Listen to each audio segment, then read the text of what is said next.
안녕하세요. 강현재입니다. 안녕하세요. 차순호입니다.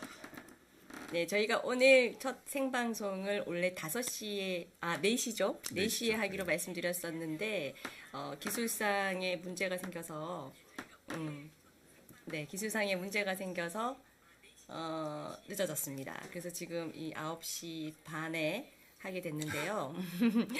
사실 저희가 영상을 담당하는 친구가 이 보수 우파 정신이 확고한 대학생 청년입니다. 아직 대학생 2학년인데요. 영상 전문가도 아니고 단지 이 보수 우파를 돕겠다는 생각 하나로 자원봉사해주는 친구입니다. 그러다 보니 여러 가지 부족한 점들이 있는데 양해를 부탁드리고요. 자, 오늘 늦어졌지만 이 비 오는 날 밤에 심야 방송도 나름 좋은 것 같습니다. 밖에 비가 제법 많이 와요 지금. 예, 많이 오더라고요. 저희는 또 각자 다른 데 갔다가 또 부랴부랴 다시 할 수 있다고 해서 왔습니다. 예, 한밤중에 생쇼를 했습니다. 저는 집에까지 갔다 왔습니다. 뭐 저도 마찬가지입니다. 그리고 저희는 또 메이크업도 우리 차선우 국장 메이크업을 제가 직접 해줬습니다. 감사합니다. 앞으로도 계속 제가 할 것 같아서 참 괜찮죠? 예, 원래 원판이 좋아서 아유, 감사합니다. 괜찮습니다. 예, 저희 실시간 스트리밍은 꺼야 될 것 같고요. 잠시만요. 아이고, 이 시간까지도 또 실시간 채팅 들어와 주시는 분들 정말 감사드립니다. 저희 좀 많이 부족하지만 예쁘게 봐주시고요. 오늘 준비한 이슈 들어가겠습니다. 첫 번째 이슈 뭔가요?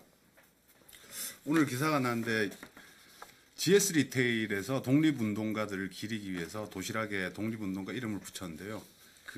이번에 이승만 대통령, 우리 건국 대통령이죠. 대한민국이 건국되게 한 가장 큰 공을 세운 분. 이 도시락에 이승만 대통령이 붙었다는 이유로 좌파 세력에서 불매운동을 한다고 합니다. 네, 뒤에 화면에 보시면은 도시락이 조금 보이는데요. 도시락에 이승만 이렇게 이름이 적혀 있습니다. 사실 GS 리테일이 아주 좋은 취지로 했습니다. 국민이 지킨 역사, 국민이 이끌 나라라는 테마로 역사 알리기 사업을 한다고 보훈처로부터 독립운동가를 추천받아서 그 중에 한 분인 이승만 대통령을 도시락에 스티커를 붙여서 만든 건데요. 왜 이게 논란이 되는지 잘 모르겠습니다. 불매 운동까지 한다는 분들이 계신데 그 논거는 그렇습니다.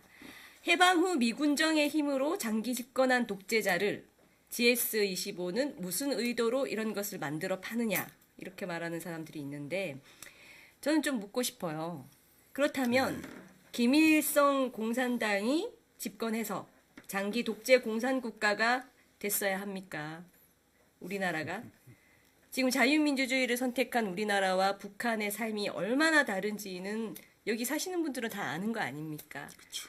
그런데 왜 이승만 대통령 자유민주 체제를 선택해서 지켜낸 건국 대통령이 보훈처의 추천으로 독립운동가 도시락에 이름이 적히는 것이 불매운동을 당해야 하는지 저는 좀 이해하기가 어렵습니다. 이 좌파들이 이렇게 단순히 이승만 대통령이 들어갔다고 불매운동으로 하는 거라고 볼 게 아니고요. 이게 사실은 좀만 더 깊이 생각해보면 대한민국 건국 자체가 마음에 들지 않는 거예요. 지금 북한에서 하고 있는 사회주의 국가, 공산주의 국가로 건국이 됐어야 하는데 이승만 대통령이 뛰어난 능력으로 자유주의 대한민국을 만들었다. 이게 싫은 거고요. 사실은 이승만 부정학입니다. 이 일부 종북 세력들 그리고 좌파 세력들이 이승만 대통령의 대한민국 건국을 부정하기 위해서 이승만 대통령의 대한민국 건국을 부정해야만 북한과 어떻게 연방제를 하건 아니면 종북을 하건 그 정당성이 생길 수 있거든요. 그거고 이승만 대통령 얘기가 나온 김에 항상 좌파들이 여기 기사에도 나왔듯이 한강대교를 폭파해서 피난민들을 죽게 했다. 그리고 네, 그런 얘기들 하죠. 미군의 앞잡이다. 근데 잠시만 여기서 저는 꼭 말씀드리고 싶은 게요. 그러면 한국과의 수장이 적군에게 포로로 잡혔어야 된다는 건가요? 포로로 잡혀서 우리 군이 대응도 못하고 북한한테 더 휩쓸렸어야 된다는 얘기인지. 그리고 미군의 앞잡이라고 하는데요. 혹시 저기 플랜 에버레디라고 아십니까? 어떤 건가요? 그 미국이 이승만을 제거하기 위한 작전이었어요. 워낙 미국 말을 듣지 않고 대한민국의 이익을 위해서 미국을 몰아붙이고 또 대단한 협상가였지 않습니까? 그러다 보니까 미국이 이승만 대통령을 제거하려는 작전을 세웠었어요.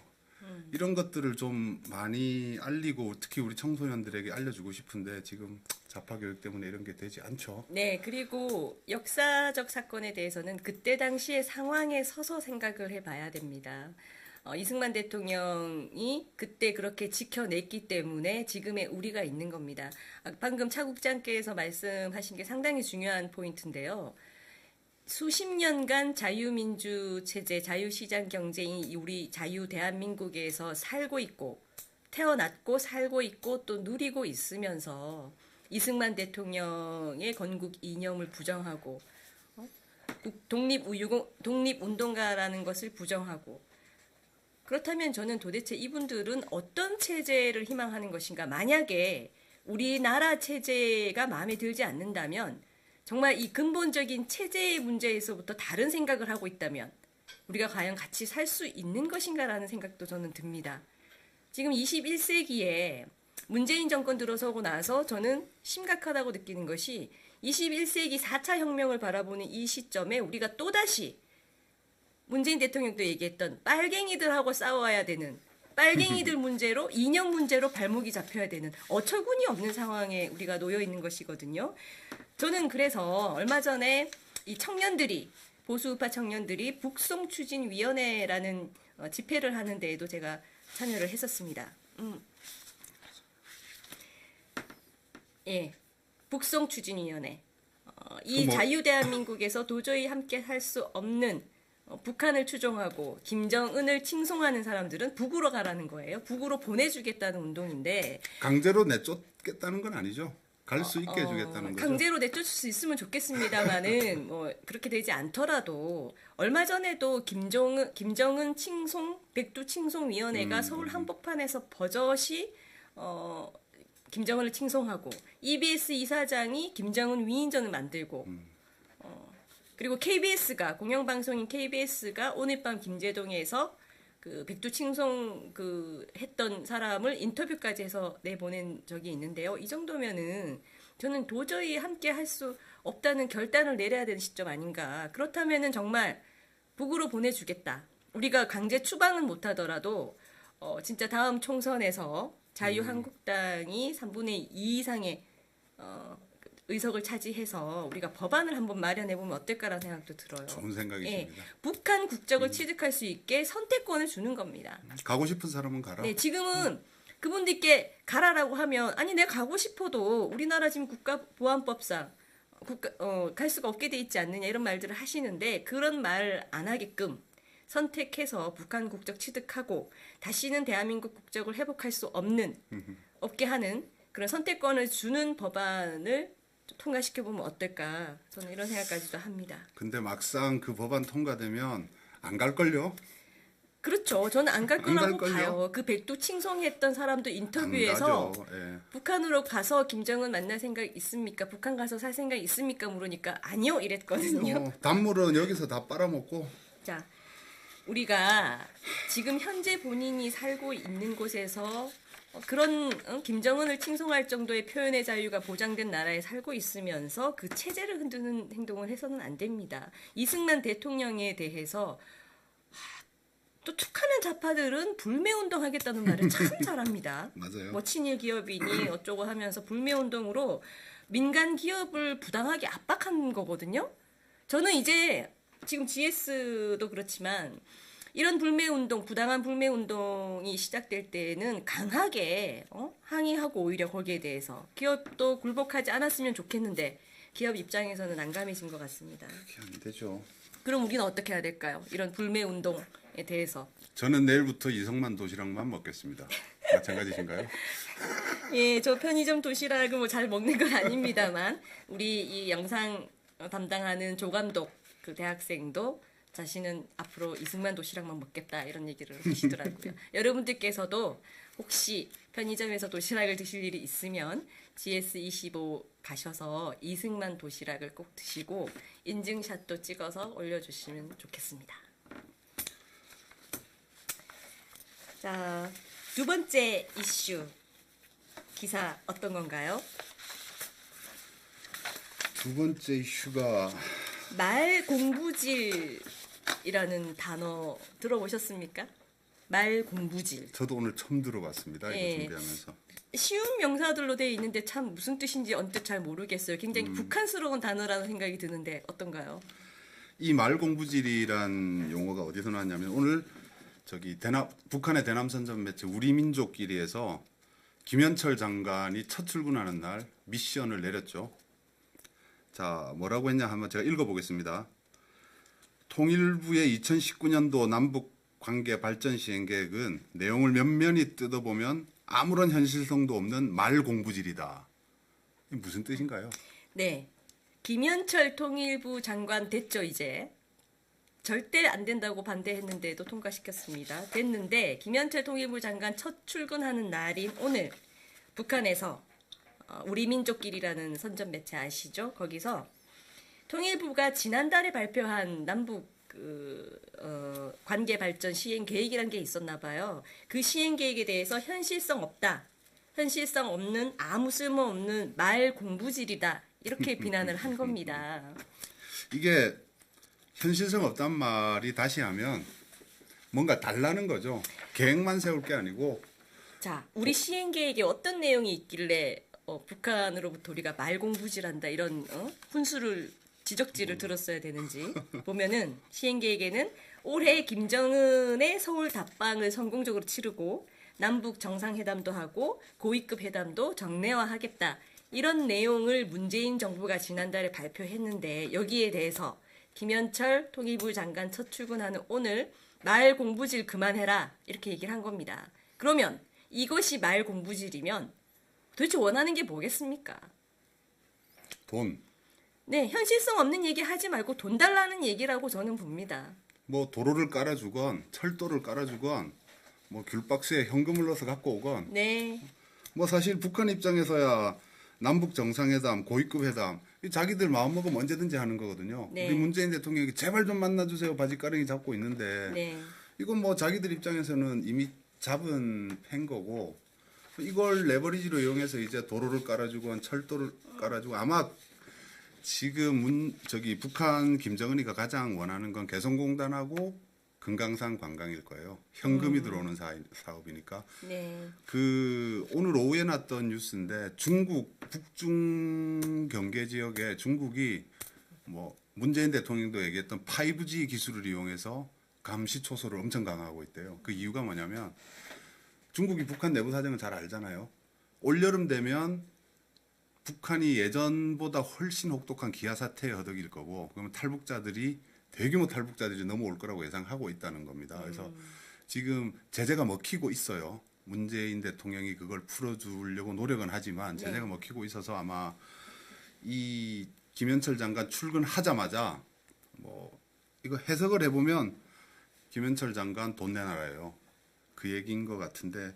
자, 보면은 좋게 발전하던 북남 관계가 지지부진해지고 있는 것은 계획이 없어서가 아니라 미국과 남조선 보수 세력의 압력에 겁을 먹고 기가 눌린 남측 당국의 줏대 없는 처사 때문이다. 이런 식으로까지 이제 얘기를 했는데 한마디로 미국이 뭐라고 하건 우리 이 보수 세력이 뭐라고 하건 간에 상관하지 말고 빨리 퍼줄 거 퍼달라는 얘기인 거죠. 그렇죠. 예, 그러니까 김정은의 관심사는 먹고 살아야 되는 이 턱 밑까지 온 이 위기 상황에서 빨리 먹고 살 문제, 돈 좀 달라 이것만 관심사인 겁니다.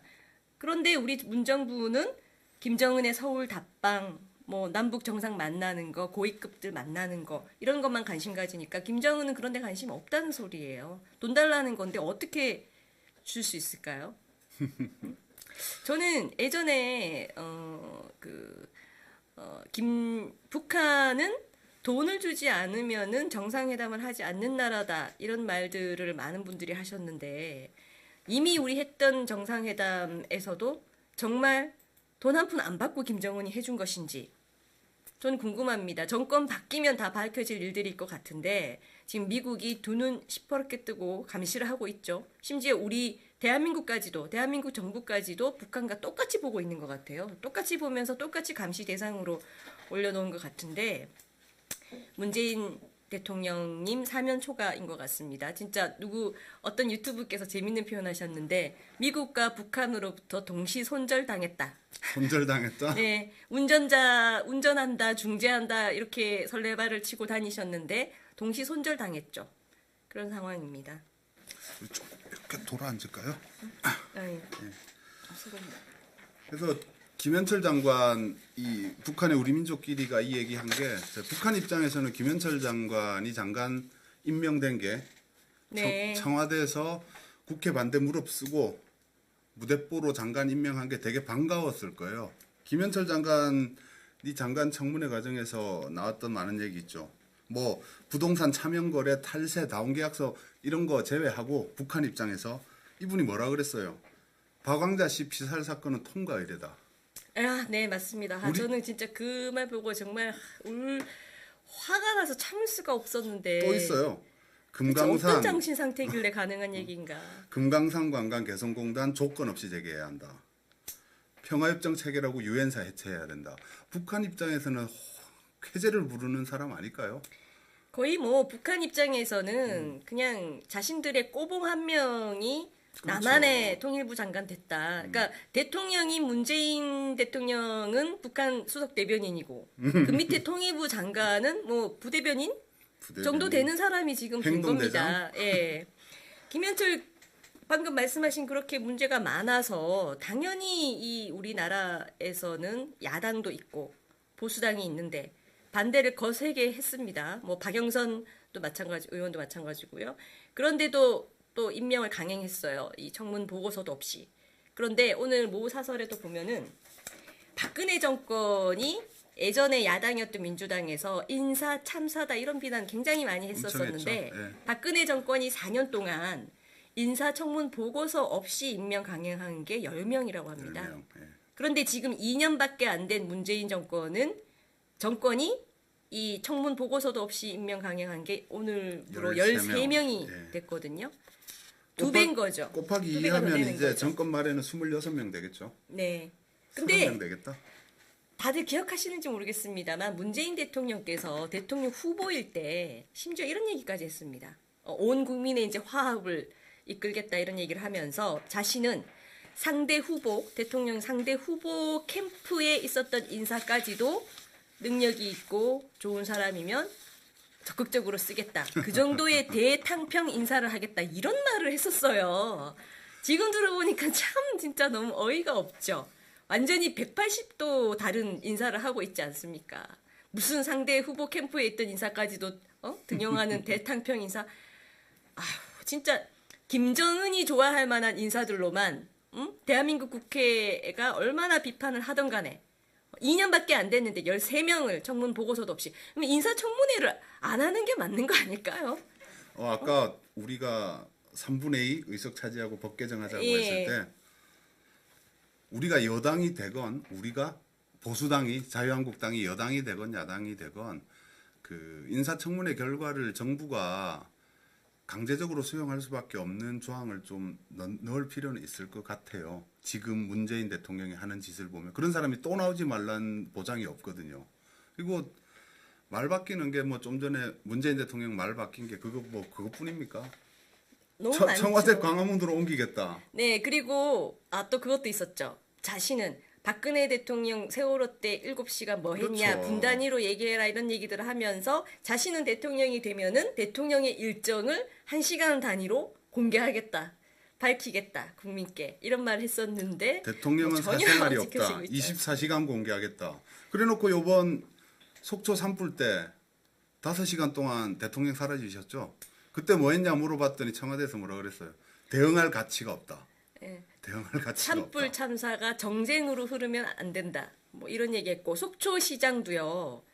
속초가 불바다가 되는 동안 제주도에 그 와이프랑 뭐 결혼 기념일 여행인가를 떠나 있었습니다. 불나기 전에 떠나 있었던 건 뭐라 할 건 아니죠. 그런데 속초가 불바다가 되는 상황이 됐는데 해외에 있었던 것도 아니고 제주도에 있었으면 바로 올라와야 되는데 뭐라고 또 거짓말을 했냐면 비행기 표가 없어서 못 올라왔고 그 다음날 올라왔다 이렇게 얘기했는데 바로 뽀록이 났죠.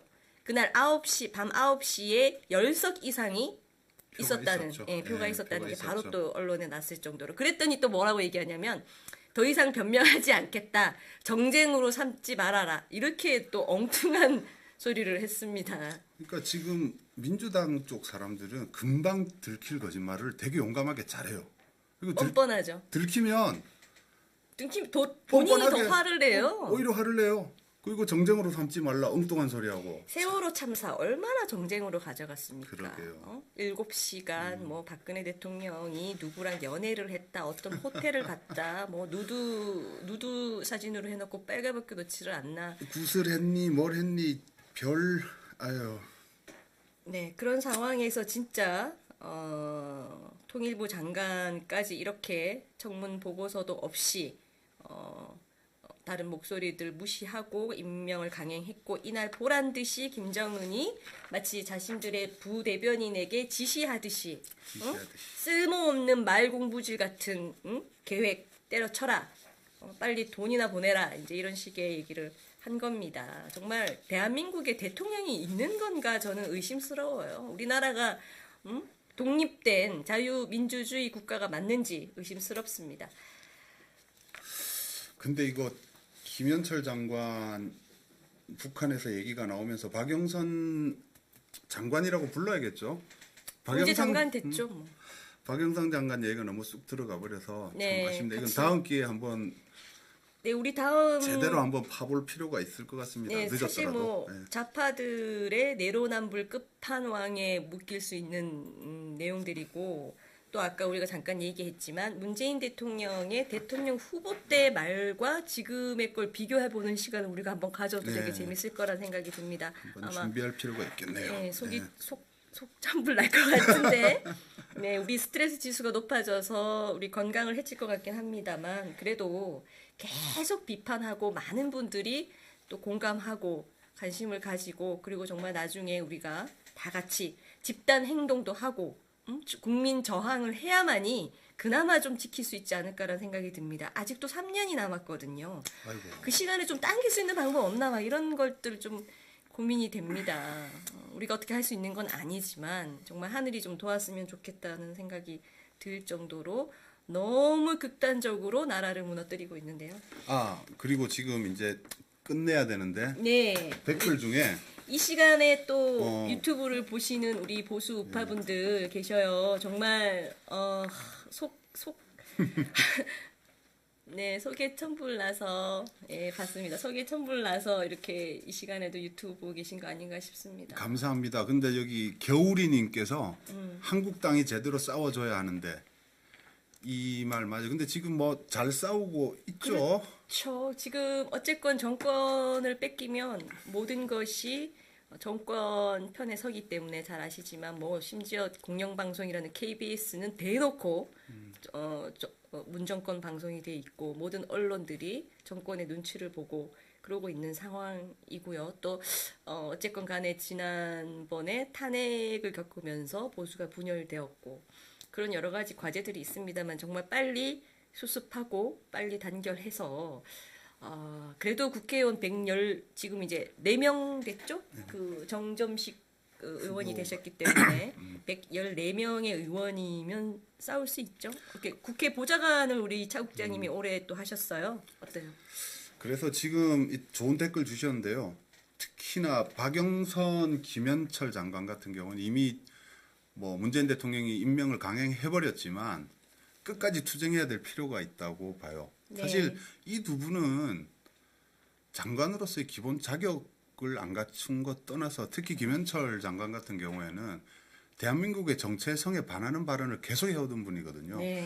이런 분들이 장관직을 수행하도록 그냥 둔다는 건 사실 국가를 위해서건 이거 당쟁의 문제가 아니고 네. 국가를 위해서라도 안 좋기 때문에 우리 자유한국당에서 뭐 거리투쟁을 하건 다른 다른 걸 걸고 하곤 해서 어떻게든 뭐 막아내진 못했지만 빨리 해임시킬 수 있게 옷을 벗고 나올 수 있게 할 수 있는 좀 네. 특단의 조치를 취할 필요가 있을 것 같은데요. 네, 우리 채팅창에 아이사님도 한국당이 장외투쟁해야 한다 이런 말씀 주셨고요. 정말 보수 우파는 아직도 좀 덜 치열합니다. 네. 근데 각자 개개인의 어떤 이해관계나 자리를 생각하면은 치열할 수가 없겠죠. 그렇게 생각하기보다는 그래도 국회의원이고 정치 지도자라는 분들이면 나라를 살린다는 소신으로 자유의 체제의 가치를 지킨다는 소신으로 좀 나서주셨으면 좋겠습니다. 장애투쟁 해야죠. 해야죠. 예, 해야죠. 관철시켜야죠. 우리가 너무 패배의식에 좀 젖어 있는 거 아닌가, 너무 좀 몰랑몰랑하게 싸우고 있는 거 아닌가 이런 생각도 좀 듭니다. 국민을 설득하려면 그럼요. 더 치열해야 되지 않을까. 말이 안 통하는 여당이기 때문에 네, 정말 와, 논리와 대화가 되는 여당이면 네. 국회 안에서 싸우는 게 맞아요. 근데 뭐 여태까지 2년 가까이 봐오셨다시피 지금 여당은 말이 안 통하는 진짜 말이 상식이 안 통합니다. 통하는 정부거든요. 예, 완전히 그러면 우리는 마이동풍. 우리는 거리투쟁 뭐 다른 방법을 찾아야죠. 말이 안 통하는데. 충격을 줘야죠, 그죠? 그럼요. 충격요법을 그럼요. 써야죠. 네. 우리가 병을 치료할 때도 그렇잖아요. 약을 발라서 되면은 거기서 멈추지만 그걸로 안 되면 항생제 투여하고 안 되면은 절개해서 수술하고 안 되면 잘라내야 돼요. 계속해서 정말 말이 안 통할 뿐만 아니라 극단적으로 멋대로 하는 정권이고 집권 여당이기 때문에 우리도 더 세게 막아내지 않으면 안 될 것 같습니다. 네, 자유한국당에서 강력한 대응해 주시길 부탁드립니다. 우리가 부탁한다고 들으실까요? 계속 얘기하다 보면 듣지 않으실까요? 네, 뭐 지금쯤이면 뭐또 주무시고 계실 것 같긴 한데, 예, 어쨌든 자, 그다음에 우리 세 번째 이슈 보겠습니다. 제목 적폐살인. 적폐살인. 네. 아유, 네, 무서운 기사 제목이네요. 나갔습니다. 적폐살인. 무서운 제목이네요. 네, 어떤 얘기인가요? 참 슬픈 일이죠. 그 대한항공을 세계 최고 수준의 항공사로 키워낸 조양호 회장이 8일날 갑자기 돌아가셨어요.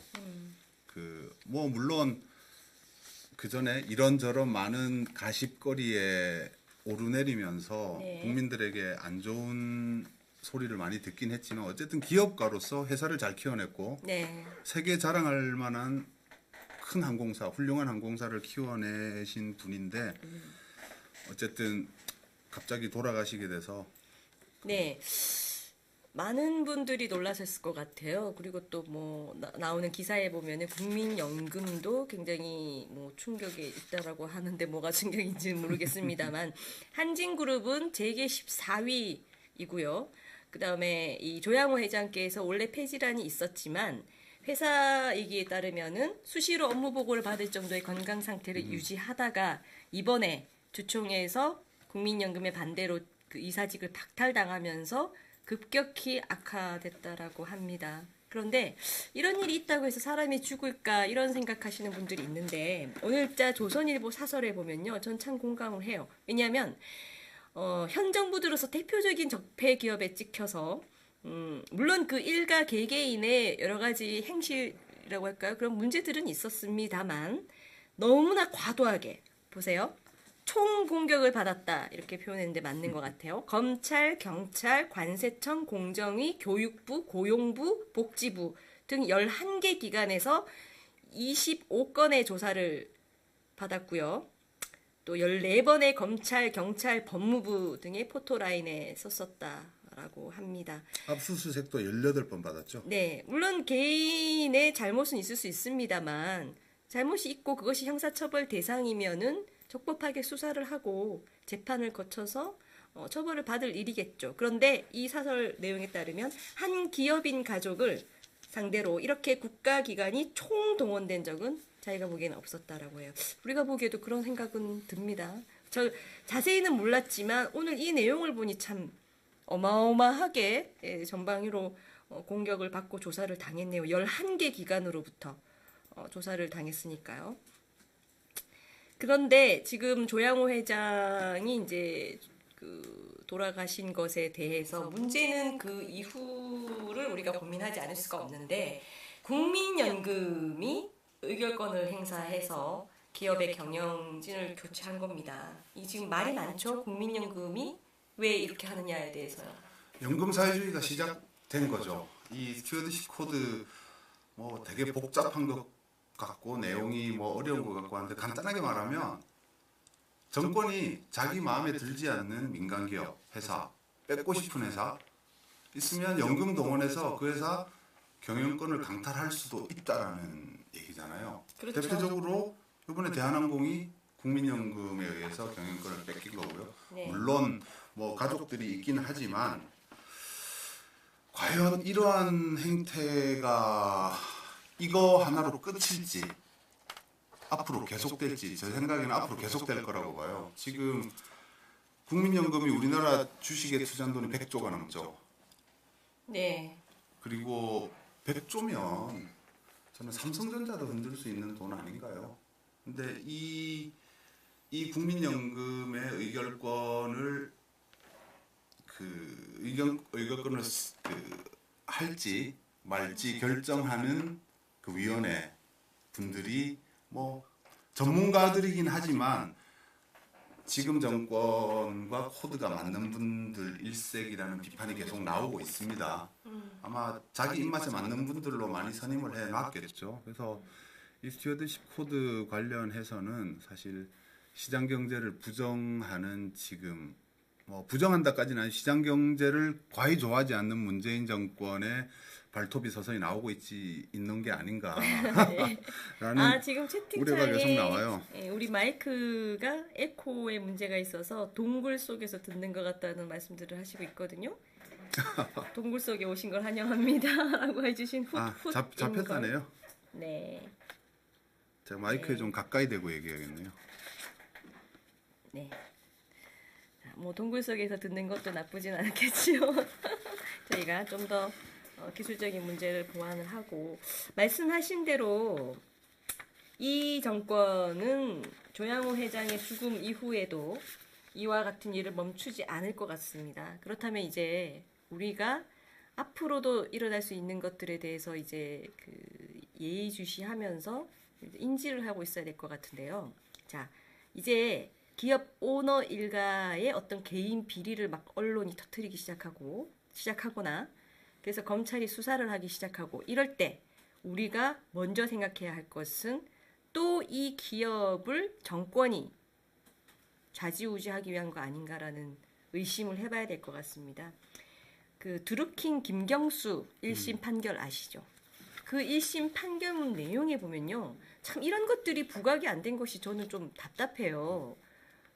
드루킹이 8만 건의 기사에 댓글 조작했다. 킹크랩 동원해서 라는 것까지만 알고 계신 분들이 상당수 있는데 그 안의 내용을 보면은요. 성창호 판사가 170쪽에 달하는 판결문을 쓰면서 아주 많은 사실들이 그 안에 들어가 있거든요.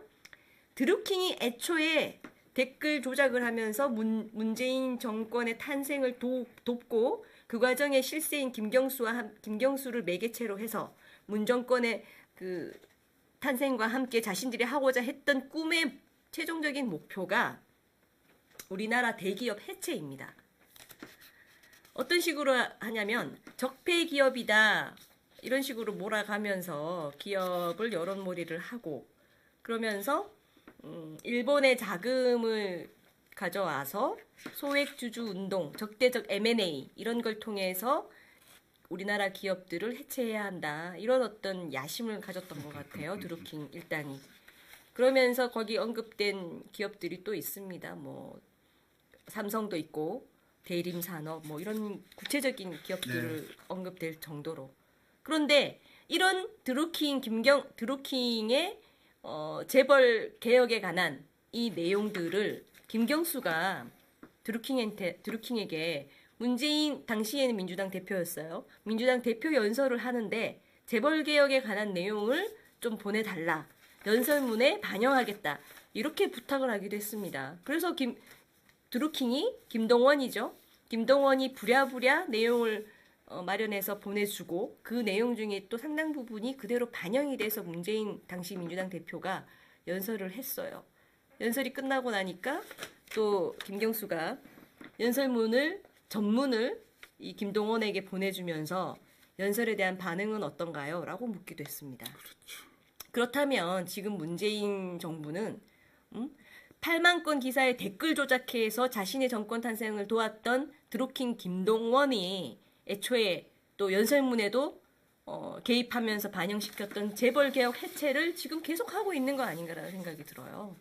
그럼 최순실보다 더한 일 아닌가요? 연설문 얘기 나오면 떠오르는 사람 최순실 아닙니까? 뭐가 다른죠?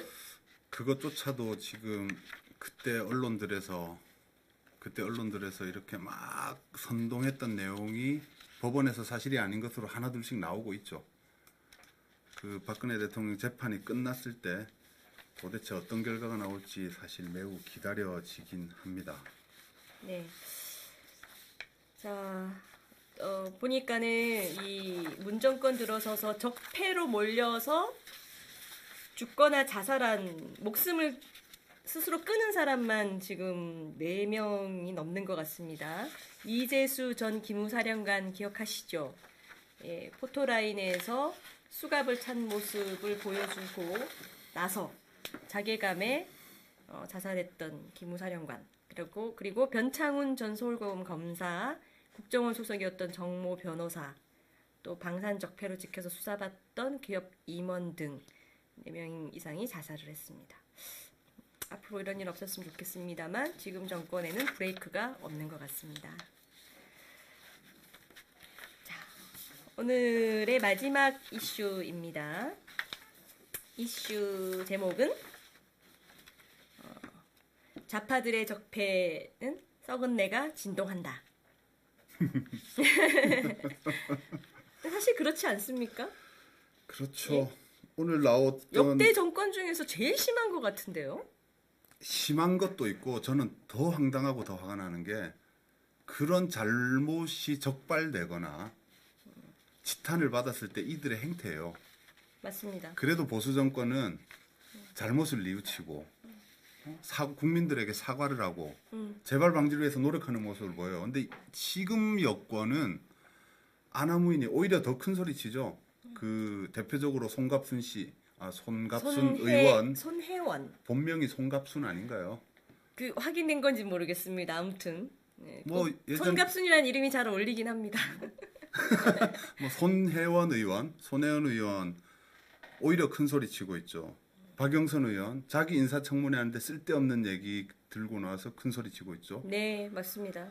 그리고 오늘 기사가 있었죠. 청와대 경호처장 직원을 자기 집 청소시키고 밥을 하게 시켰다라는 네. 그 의혹이 언론에 보도가 됐죠. 네. 자유한국당 나경원 원내대표가 오늘 비판을 좀 세게 했습니다. 이게 나라냐며 집권한 문재인 대통령에게 이게 청와대냐고 묻고 싶다. 그리고 조국 민정수석 경질 요구했는데요. 왜 이게 청와대냐라고 한 것이 사기 대출 대변인 누군지 아시죠? 김의겸 전 대변인입니다. 사기 대출. 거기에 이어서 청소 갑질 경호처장 주영훈 경호처장. 경호처 무기계약직 직원에게 자신의 관사 가사 도우미 일을 시켰다라는 것이 좀 드러나고 있는데요. 물론 여기에 대해서 사실 무근이다 어쩌다 지금 뭐 주장을 하고 있습니다만 뭐 전혀 근거 없는 것 같진 않고요. 청와대 내부의 이 대변인이고 경호처자면 핵심 인물인데 이런 인사들의 비리가 지금 하루 이틀 얘기가 아니지 않습니까? 그렇죠. 경호처만 해도 몇 번째입니까 벌써? 술 네. 먹고 사람 때리고. 네네.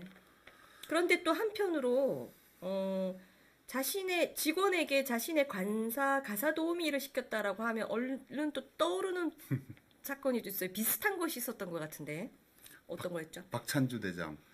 제가 보기에는 박근혜 정권 대통령 정권 때. 예. 똑같아요. 관사병에게 일을 과도하게 시켰다. 뭐 개인적인 일을 뭐 시켰다. 뭐 이런 발찌를 것들로. 채웠니, 뭐 빨래를 예. 시켰니, 얼마나 그때 언론에서 난리였어요. 아주 뭐 엄청나게 크게 다뤘죠. 계속. 그 사성 장군을 완전히 죽일 놈처럼 얼마나 언론에서 그렇게 비판을 하고 비난했는데 구속됐었어요, 이분 박찬주 대장님.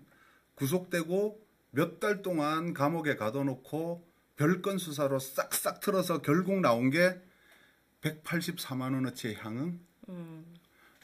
공감병 관련 사건은 무죄로 나왔을 거예요, 아마. 좌파들의 전형적인 수법이에요. 이게 뭐 하나 조그만 꼬투리 잡히면 그걸로 사람을 쓰레기로 만들죠, 일단. 네. 저 대한항공 조양호 일가도 마찬가지나요. 물컵으로 시작돼서 경영권을 뺏어왔죠. 네. 박찬주 대장 공감병 갑질이라는 걸로 이 사람을 별건 수사로 탈탈 털어서 결국 처벌한 건 184만 원인가? 요게 확인이 된 거거든요. 네. 그래서 자. 이게 과연 이 지금 정권의 이런 분들이 고작 2, 3년 전에 자기가 했던 네. 그 모습들을 기억을 못 하시는 건지 네. 안 하는 건지 뭐 그것조차 양심에 걸리지 않는 건지 저는 도무지 이해가 가지 않습니다. 네. 지금. 우리 채팅창에 보니까 양념대군이라는 분께서 뭐 청와대에서 사실 무근으로 확인됐다고 속보 기사가 떴었다. 팩트가 무엇인지 흠흠 이렇게 하셨는데요. 그게 사실 무근인 게 또 무슨 속보까지 나올 일입니까? 자신들 입장에서 속보겠죠. 하지만 진위 여부는 밝혀야지. 청와대가 얘기하는 거는 주장이라고 봐야지. 그걸 주장이죠. 기사로 보기 예. 어렵고 그리고 좌파들의 적폐가 썩은 내가 진동한다라고 말할 때는요. 지금 오늘 나온 주영훈 경호처장의 이 건이 없더라도 너무 넘칩니다. 응? 우리 채팅창에도 어떤 분이 말씀하셨는데 쓰셨네요. 이것뿐입니까? 예, 손혜원, 서영교, 문다혜, 드루킹, 김태우, 신재민 아주 잘 짚어주셨네요. 하트 사랑님 감사합니다. 우리도 얘기를 하고 싶었어요. 민간인 사찰이 문제가 됐죠. 김태우 수사관이 폭로했습니다. 또 KTNG라는 사기업의 인사에 직접적으로 기재부가 대통령 지시받아 청와대 지시받아서 개입했던 의혹이 나왔죠. 신재민 사무관이 폭로했습니다만 자살을 시도해서 지금 어떻게 됐는지 아무도 어디가 모르고 있는지 있어요. 네, 모르겠어요, 심지어 지금. 어떻게 됐는지 네. 모르고 있는 상황입니다. 드루킹 김경수 말할 것도 없습니다. 대통령 선거를 조작한 일이에요. 응? 거기다가 자유민주주의 손혜원의 체제를 부동산 발휘한 거죠. 투기, 예. 그 다음에 자신의 아버지를 보훈처장을 수차례 만나고 하면서 6번이나 떨어졌고 증거 자료가 없고 이후에 공산당 활동을 했다. 이런 것 때문에 안 됐던 자기 아버지를 보훈처장 만나가면서 보고받아가면서 대통령 훈장까지 받는 분으로 만들어놨어요. 이 직권남용 이제 되겠죠. 서영교 판사를 불러다가 직접 특정 사건의 형에 대해서 얘기를 했어요. 지시를 했어요. 명백한 사법농단 이런 걸 사법농단이라고 이게 합니다. 사법농단이죠. 네. 네. 그리고 지금 김의겸 대변인 정의로운 척 청렴한 척은 자기들이 다 하면서 청와대 대변인이 돼가지고는 그 정보를 이용하고 또 다른 사람한테 돈 빌리고 심지어 대출을 많이 받기 위해서 속여가면서 대출을 받은 게 드러났죠. 본인들 뭐 속인 게 없다라고 얘기를 하고 있지만 변호사인 제가 봤을 때 이거는 사기 대출일 가능성이 높아 보입니다.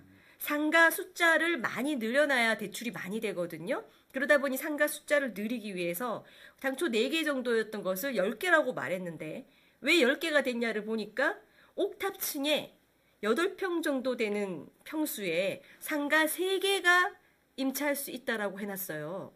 8평이면 상가 1개도 어떤 가게를 운영하기에 쉽지 않은 작은 평수인데 8평 되는 곳에 상가 3개라고 집어넣고 이런 식으로 해서 풀로 대출을 받은 겁니다. 이 사기 대출 맞죠? 지금까지 열거한 것만 해도 얼마나 많습니까? 적폐 썩은 내가 진동하죠? 그리고 김의겸 대변인은 얘기가 나와서 말인데 네. 최근에 갭 투자 엄청들 하시잖아요. 재산 증식을 위해서. 그 매우 좋은 투자 기법이고 그 뭐 자기 기회 비용도 치러야 하는 거. 근데 야, 저는 하다 관사 갭 투자는 또 처음 봅니다. 보통 전세를 끼고 오피스텔 살면서 갭 투자를 국민들은 그렇게 해서 집 한 칸 늘리려고 하는데 야, 국민 세금으로 관사 갭 투자. 아 근데 이분 관사에서 나왔나 모르겠네요. 그 후속 기사가 없네. 예, 아직 지금 한번. 바로 나오지 않아가지고 왜 바로 안 나오느냐라고 또 네티즌들께서 막 항의를 하시고 했는데 지금쯤이면 뭐 나왔겠죠. 나왔나? 아니 박근혜 대통령 탄핵 때 뭐라 그랬습니까? 반나절도 안 된다. 당장 나와라. 대통령에게 그 난리치던 사람들이 관사 갭 투자하는 전 대변인을 아직까지 관사에 두고 있다. 뭐 아직 사실 확인은 안 된 거지만 나왔다는 소리가 아직 안 들려요. 이거 누가 아시는 분 있으면 좀 취재 좀 해주셨으면 좋겠어요. 문재인 대통령의 상황 인식과 판단과 언행은 상식을 뛰어넘습니다.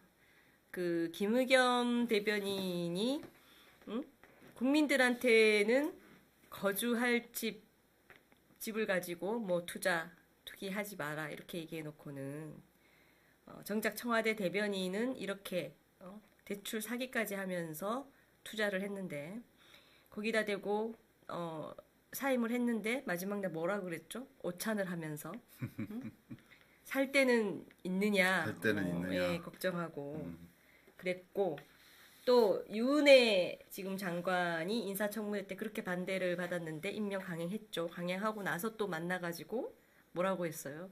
인사청문회 때 공격 많이 받은 장관일수록 일은 더 잘하더라. 이런 소리를 했습니다. 국민을 기만하는 거 아닙니까? 정말 눈에 보이는 게 없는 것 같아요. 정말 무서 부립니다. 우리나라는 지금 자유민주주의 국가가 아니에요. 자칭 헌법 전문가인 김재동 씨, 뭐 맨날 그 마이크 잡고 선동하면서 뭐라 그랬어요?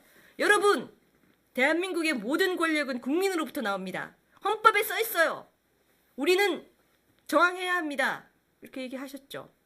지금 이 정권이 자신들이 가진 모든 권력이 국민으로부터 나온다라는 생각을 단 하나도 하고 있지 않다라고 저는 봅니다. 오만방자하기가 이를 데가 없어요. 심해도 너무 심합니다. 우리나라가 비록 대통령제여서 늘 권력의 오만방자함이 있었지만 이 정도는 아니었던 것 같아요. 오만방자를 넘어서 국민을 흔히 말하는 개돼지로 보는 맞습니다. 국민을 네, 개돼지로 네, 보지 네. 않고서야 그 김재동 씨 요즘 입국 다물고 지금 문재인 정부에 대해서 헌법 전문가신 김재동 씨 할 말 엄청 많았어야 되는데 한두 건의 지금 비리가 아닌데 입 쏙 닫고 있죠. KBS에서 고액 연봉 받으면서 말도 안 되는 얘기하면서 돈 받고 있죠. 산불 특보 안 내고 김재동 프로를 내보내는 대우받고 계시죠 지금. 맞습니다. 예? 참 비굴한 거예요, 사실 그게. 뻔뻔하고 사람이 국민들 앞에서 막 그렇게 모든 권력은 국민으로부터 나옵니다. 그렇게 선동했던 사람이면 누가 정권이 되건 어느 정권이 바뀌건 시민운동가를 자처했으면 시민운동가답게 해야 될 거 아닙니까? 예? 대한민국의 모든 권력이 국민으로부터 나오는 것이 박근혜 정권일 땐 맞고 문재인 정권일 땐 아닙니까? 그렇게 운동하고 선동하고 정의로운 시민을 자처했던 것이 부끄럽지 않습니까? 돈 앞에 장사 없다더니 예? 그렇게 고액 연봉 문재인 정권 탄생해서 고액 연봉 받으려고 그렇게 하셨어요? 투자하신 겁니까?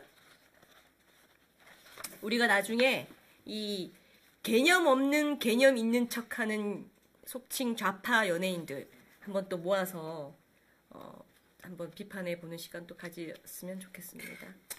할 게 너무 많습니다. 그죠? 할 게 너무 많아요. 그리고 오늘 대통령께서 이런 말을 했어요. 특권층끼리 결탁하고 담합하고 공생하여 국민의 평범한 삶에 좌절과 상처를 주는 특권과 반칙의 시대를 반드시 끝내야 한다. 김의겸 얘기잖아요. 김의겸 얘기. 맞습니다. 결탁하고 담합하고 평범한 국민에게 좌절을 주는 김의겸 얘기인데 쫓아내지를 못할 망정 밥 먹이고 살 데 없어서 걱정해주고 참 이번 정권의 뻔뻔함은 저는 아니 상식적으로는 이해가 안 돼요. 처음에는 화가 나다가 요즘 화도 안 나요. 궁금해요. 왜 저럴까? 머릿속에 뭐가 들어있을까? 저는 그 단계를 넘어서서 정말 어떻게 죗값을 치르게 해줄 수 있을까? 우리 국민들이. 그런 생각을 해봅니다. 근데 이 와중에 우리 채팅창에 이사야라는 분께서 차선호 잘생겼다. 감사합니다. 혹시 아내분이 아닌 것 아니신가요? 같고 뭐 본명을 안 쓰셔서 누군지 모르겠는데 네. 화도 나고 어이도 없고 정말 분노가 치솟을 때가 한두 번이 아닌데요. 그래도 우리가 조금은 여유를 가지면서 정말 치열하게 싸워서 이겨야 될 것 같습니다. 일단 나라는 지키고 가야 될 것 같습니다. 네, 한성윤님 차선호 잘생겼어요. 뭐야? 이분은 제가 아는 분이네요. 그래요? 혹시 사모님? 아내분? 아, 남자인데요, 이 사람. 남자예요? 네, 뭐야? 예, 뭐 잘생겼습니다. 이 우리 차선호 국장이요. 외모는 좀 중후해 보이지만 저보다 어린 동생입니다. 네, 그래서 제가 마음 편하게 반말을 하기가 쉽지 않았었어요. 네, 지금도 이 차국장이 저한테 누나 할 때마다 제가 깜짝깜짝 놀랍니다. 아, 내가 이렇게 늙었었구나. 아주 문무를 겸비하고 지덕체를 다 겸비한 훌륭한 아유, 감사합니다. 인재입니다. 아유, 감사합니다. 네. 진짜 앞으로도 우리 차국장께서 이 프리덤 쇼를 통해서 여러분들께 피가 되고 살이 되는 좋은 얘기들 많이 해줄 수 있을 것 같습니다. 그리고 자, 우리 영상 편집해 주시는 대학교 2학년 조감독 조영승 감독님 너무 밤늦게까지 고생 참 많습니다. 비전문가로서 본인이 직접 하나하나 다 알아가면서 하고 있어요. 그것도 자원봉사로 해주고 있습니다. 이런 보수 우파 청년 너무 기특하지 않습니까? 박수 좀 보내주시죠. 우리부터 쳐줍시다. 예, 너무 감사합니다. 우리 청년 잘 키워야 됩니다. 이런 청년들. 채팅. 네, 강 변호사님도 미인이십니다. 쫄지 마세요. 네, 저 쫄지는 않아요. 감사하고요. 프리덤 쇼, 프리덤 TV도 많이 홍보해 주시고. 오늘 우리가 이슈로 뽑았던 기사에도 또 베스트 댓글로 우리가 뽑은 댓글들이 있습니다. 한번 소개를 좀 해드릴까요? 먼저 첫 번째 기사 이승만 도시락을 용납할 수 없다 불매운동 하겠다라고 했던 그 기사에 대해서는 아이디 U자로 시작하는 네티즌께서 이렇게 얘기해 주셨어요. 여기가 북한인가? 한국이 벌써 완전 공산화된 건가? 누구나 공과 과는 있지만 이스만 대통령이 독립운동가이고 자유민주 국가 세운 건국 대통령인 건 틀림없다. 이 달창들아 라고까지 해주셨고 자, 그 다음에 북한이 우리한테 아까 말 공부질을 하지 마라.